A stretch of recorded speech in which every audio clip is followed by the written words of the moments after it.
नकवी की बीवी का अपार्टमेंट दुबई लीक्स में जाहिर हुआ। अस्सलाम वालेकुम, मैं हूं फैसल तारड़।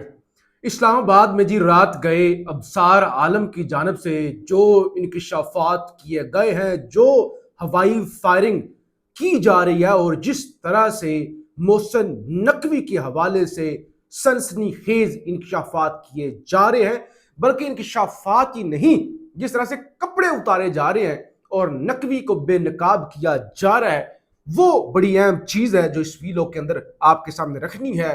और एक बिल्डिंग ने, बल्कि बिल्डिंग को छोड़ दें, एक कमरे के फ्लैट ने मोहसिन नकवी और मोहसिन नकवी के जो लोग पीछे हैं उनको कहीं का नहीं छोड़ा। तमाम इंकशाफात, अदालतों की मैनेजमेंट से लेकर रेंजर्स का इस्तेमाल, मनी लॉन्ड्रिंग, यानी एक कमरे के फ्लैट के पीछे अबसार आलम ने मोहसिन नकवी की जई थई फेर दी है। इस सवाल से हमने बात करनी है। आपसे गुजारिश है इस यूट्यूब चैनल को जरूर सब्सक्राइब करें। पाकिस्तान के अंदर पिछले 4 सालों से जो कुछ भी हो रहा है, पाकिस्तान के अंदर बहुत कम सहाफी हैं जो इस पर बोले हैं, और जो बोले हैं उन्होंने कीमत अदा की है। कियों ने जान की कुर्बानी दी, कियों ने मार खाई, कियों ने कई लोगों ने, जाहिर है जो पाकिस्तान से उन्हें जाना पड़ा, हर तरह की कीमत हर किसी ने, चाहे वो छोटा सहाफी या बड़ा सहाफी, उसने कीमत वो अदा की है। अशराफिया नहीं बोली, अशराफिया के नुमाइंदा सहाफी नहीं बोले। चाहे चाहे इस मुल्क के अंदर आइन खत्म हो जाए, इस मुल्क के अंदर अदालतें खत्म हो जाए, इस मुल्क के अंदर जमहूरियत का मजाक बन जाए, लेकिन नहीं बोले। अब जब बात आई है अपने फ्लैट्स पर, जब मोहसिन नकवी की जानब से ऑपरेशन किया गया है वन कॉन्स्टिट्यूशन एवेन्यू की बिल्डिंग पर, तो फिर अब चीखें निकल रही हैं, और चीखें इतनी हो गई हैं कि हो सकता है वो जो एक पेज है, वो जो फॉर्म 47 वाला एक पेज है, हो सकता है वो फट जाए, क्योंकि इस्लामाबाद में बड़ी है मुलाकातें हुई हैं। अच्छा, पिछले भी लोगों में मैंने अबसार आलम साहब का जिक्र कर दिया था कि वो क्या फरमा रहे हैं। 2-3 अहम चीजें जो उन्होंने बोली हैं। उन्होंने कहा, ओए मोहसिन नकवी, तुम मुझे जानते नहीं हो और तुम अपनी औकात भूल गए हो, तुम हो कौन?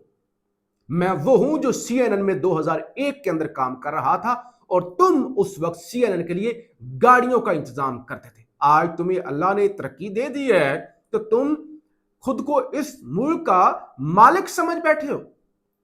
फैज हमीद भी बड़ा ताकतवर था, आज कहां पे है? तुम्हारा अंजाम भी फैज हमीद वाला होगा और तुम किसी को मुंह दिखाने के काबिल नहीं रहोगे।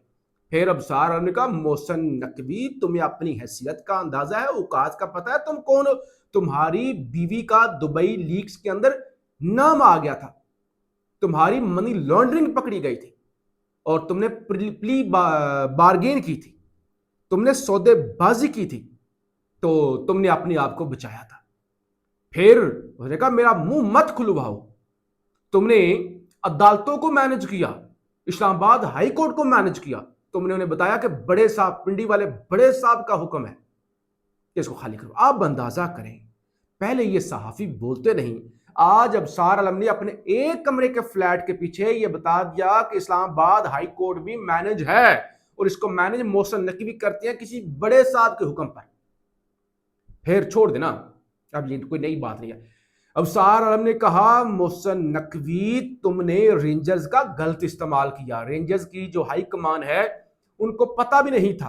फिर जब बात फैल गई तो 20 मिनट के अंदर उन्हें रेंजर्स अपनी वापस बुलाना पड़ गई। यानी आज अबसार आलम को एक मुतनाज़ा बिल्डिंग के लिए रेंजर्स के इस्तेमाल पर एतराज है। जब साबिक वजीर आजम को गिरेबान से पकड़कर इसी रेंजर्स ने गिरफ्तार किया था, उस वक्त एतराज नहीं था।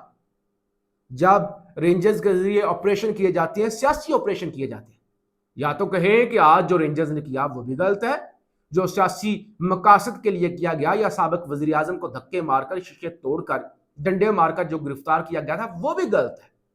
या फिर थूक के चाटे ना, अपने एक कमरे के फ्लैट के पीछे इतने असूल पसंद होने का नाटक ना करें। कभी आप कहते हैं जो CDA के चेयरमैन है वो फराह गोगी के फ्रंट मैन थे, वही CDA का चेयरमैन 2 साल तक पंजाब के अंदर मरियम नवाज के अंडर काम कर रहा था। उस वक्त क्यों नहीं बताया कि वो CDA का जो अभी चेयरमैन बना है वो फराह गोगी का फ्रंटमैन था?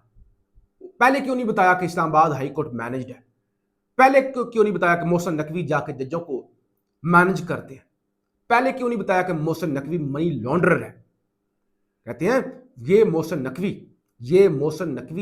ये कहता है अरबों डॉलर बाहर चले गए हैं, ये खुद मनी लॉन्ड्रर है।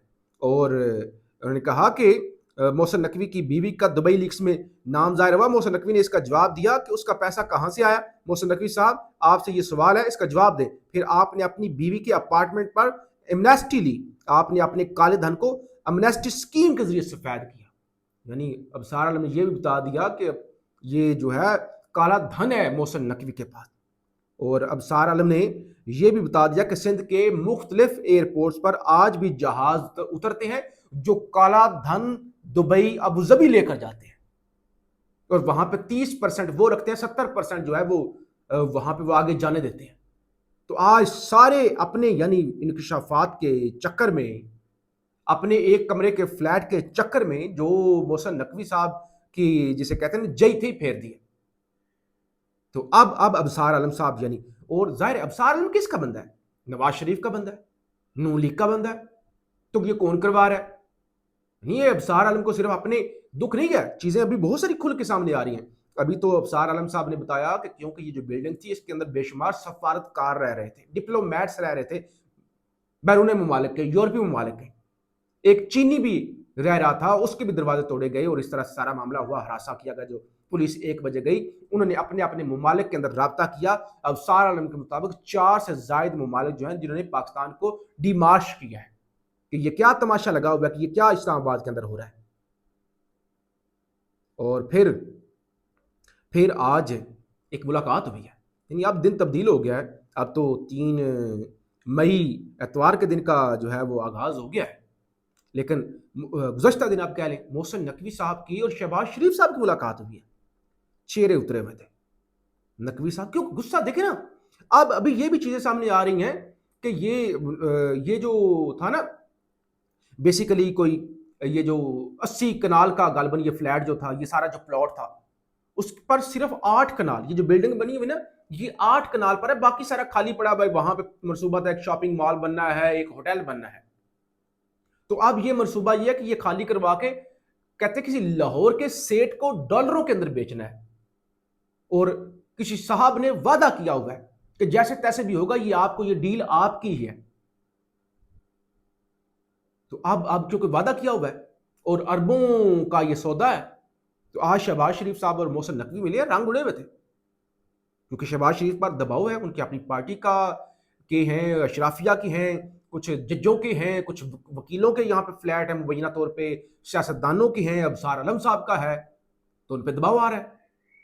इधर से मोहसिन नकवी साहब को भी हुक्म है कि आपने खाली करवाना है अबसार आलम साहब के मुताबिक। तो आप रंग उड़े हुए थे। तो कहते हैं तू शाकर आपसे आना है, साढ़े चेहरे पढ़ हालात ना पूछ। तो ये इस वक्त मामलात जो है वो हो गई है, अपने घर तक बात आई है अबसार आलम साहब के। तो फिर दुबई लीक्स भी आ गई है, सिंध के एयरपोर्ट्स भी आ गए हैं, जजों के मैनेज होने की बात आ गई है, और रेंजर्स के गलत इस्तेमाल होने की भी जो है वो बात आ गई है। लेकिन अगर ये ना ऑपरेशन होता तो ये सारे मामले तो दबे ही रहने थे, सबने फरिश्ता ही होना था। देखे ना क्या तमाशा, एक तरफ जो है वो मुहिम चल रही है कि पाकिस्तान ने जो बनियानुल मरसूस मार्काए हक के अंदर भारत को शिकस्त दी और बड़ी कामयाबी। दूसरी तरफ तो ये जो मामलात हैं कि अदालतों को मैनेज किया जाता है, रेंजर्स का गलत इस्तेमाल किया जाता है, जहाज भर भर के पैसे जा रहे हैं और प्लॉट बेचे जा रहे हैं, डॉलरों के अंदर डीलें खड़काई जा रही हैं। ये तो कोई और ही बयानिया है। बहरहाल बात जहां तक पहुंच गई है, जितना शोर मच गया है और नून लीग का फ्रंट मैन जिस तरह से इंकशाफ कर रहा है, लड़ाई तो अब बढ़ेगी और एक पेज जो है ना वो भी इससे मुतासर हो सकते हैं। हम आपको रिपोर्ट करते रहेंगे, फीडबैक जरूर दीजिएगा। पाकिस्तान जिंदाबाद।